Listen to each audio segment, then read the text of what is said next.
মাগুরার শ্রীপুরে জাতীয় পুষ্টি সপ্তাহের সমাপনী ও পুরস্কার বিতরণ অনুষ্ঠান অনুষ্ঠিত হয়েছে। পুষ্টি বৈষম্যের দিন শেষ, গর্ব স্বনির্ভর বাংলাদেশ, এই প্রতিপাদ্যকে সামনে রেখে 7 দিনব্যাপী কর্মসূচির আয়োজন করে উপজেলা স্বাস্থ্য বিভাগ। বুধবার সকালে উপজেলা স্বাস্থ্য ও পরিবার পরিকল্পনা হলরুমে আয়োজিত অনুষ্ঠানে প্রধান অতিথি হিসেবে উপস্থিত ছিলেন সিভিল সার্জন ডাক্তার শামীম কবির। সভাপতিত্ব করেন উপজেলা স্বাস্থ্য ও পরিবার পরিকল্পনা কর্মকর্তা ডাক্তার আশরাফুজ্জামান লিটন। বক্তারা বলেন, একটি সুস্থ জাতি গঠনে পুষ্টির কোনো বিকল্প নেই।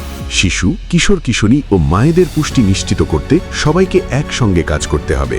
শেষে বিভিন্ন প্রতিযোগিতায় অংশ নেওয়া শিক্ষার্থীদের মধ্যে বিজয়ীদের হাতে পুরস্কার তুলে দেওয়া হয়।